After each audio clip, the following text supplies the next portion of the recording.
This happened on Christmas Eve when I was 26.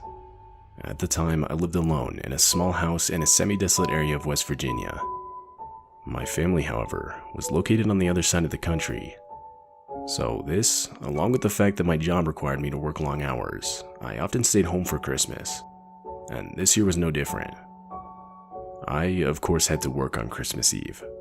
When I got home, I was exhausted. Even though it was only about 8 p.m., I decided to just grab something to eat and go to bed. So that's what I did. Fast forward a few hours, and I woke up to the sound of footsteps upstairs inside my house.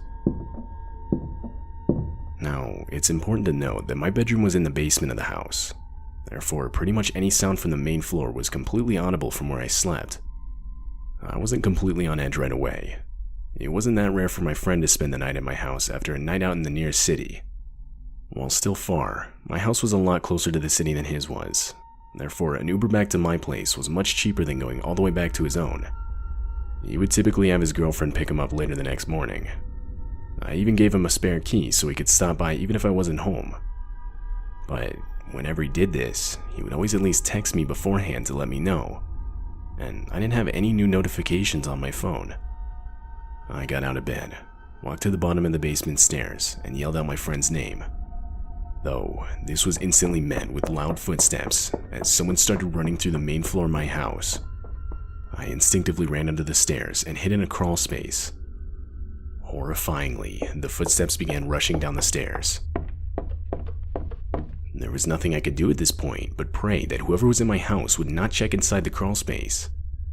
I sat there and listened as footsteps ran all throughout the basement. Whoever this was began flipping couches, moving furniture, and forcefully kicking down closets, all in what I can only assume was an attempt to find me.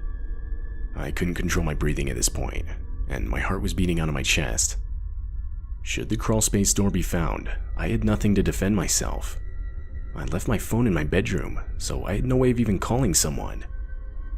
That's when I could hear a male scream of frustration echo throughout the basement. And this was shortly followed by the man running back up the stairs. I would wait in my basement's crawl space for the next what had to be close to 2 hours.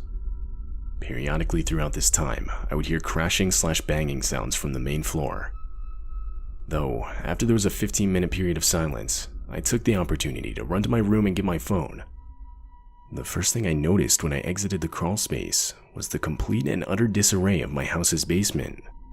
Not much was necessarily broken, rather the basement was just in a state of complete chaos. However, my cell phone was miraculously left on my nightstand. So, I quickly grabbed it, ran back into the crawl space, and called the police. I would wait in the crawl space for the next 20 minutes until police arrived. When they did, I would go upstairs and reveal myself. The main floor was a mess, almost just as bad as downstairs. On top of that, all the doors into the house had been left completely open. I would explain the situation to the officers that arrived, and they would proceed to completely check the house from top to bottom. At no point did they find the intruder, though they did find where the intruder had entered the house. This would turn out to be the back sliding glass door that had forcefully been pried open. The police officers asked for all the information I knew and filed a report, though I got the sense I wasn't much help to them. I didn't really have much to give them other than what I heard, as I never really saw anything. Ultimately, they told me to stay with friends or family until I could get the back door fixed. So that's what I did. I stayed with a friend that night and ended up spending all of Christmas Day cleaning up my house and fixing the back door. This experience happened years ago now, and I still have not even a clue who the intruder was. Nothing was stolen, so it obviously wasn't just your everyday house intruder. Ever since it happened, I've sort of just stuck with the belief that it was some random guy who was not mentally stable, but I don't think I'll ever be able to confirm this.